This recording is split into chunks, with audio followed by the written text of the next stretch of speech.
and let the story be told. Hello viewers, Steve Duer reporting from Cemetery Nation. If you recall, 2 years ago, we came up to northerly Manhattan to visit the future burial plot of Ed Koch. However, 2 years ago, Ed Koch was alive and well, practicing law in Midtown Manhattan. But this past Friday, the early morning hours of February 1st, 2 a.m. to be exact, Edward Irving Koch, the 103rd mayor to New York City history, passed away of congestive heart failure at the age of 88.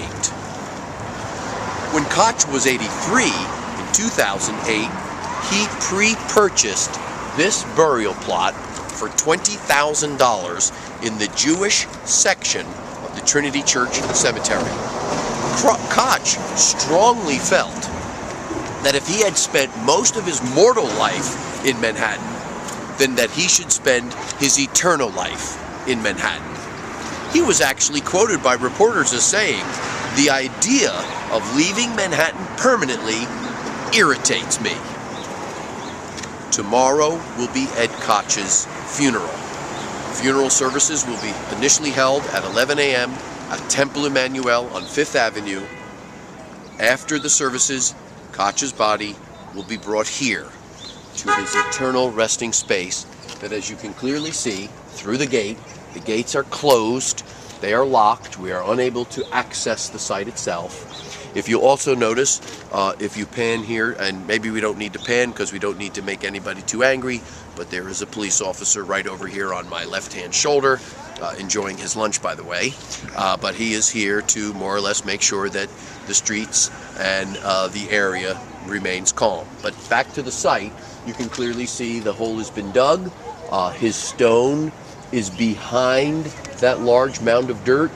And we came up here today, which is Sunday, Super Bowl Sunday to be exact. We came here today because we know that this area would be quite inaccessible to us tomorrow. We're still planning on maybe coming up tomorrow, but for right now we're here, it's quiet, and we're able to kind of share with you our story. You know, Ed Koch, he was a quick-witted, brash, opinionated mayor all through the 70s and 80s. And he combined a combination of determination, chutzpah, and quick-witted humor. I wouldn't say that he's necessarily the greatest or the smartest mayor New York City had, but I can tell you that he is clearly one of the most memorable. Tomorrow at his funeral, former President Bill Clinton will be speaking along with other dignitaries. So this is a sad time in New York City history, remembering and reflecting on an important man that led the city during a very difficult time. I'm very, very grateful for you listening. And once again, Steve Duer from Cemetery Nation.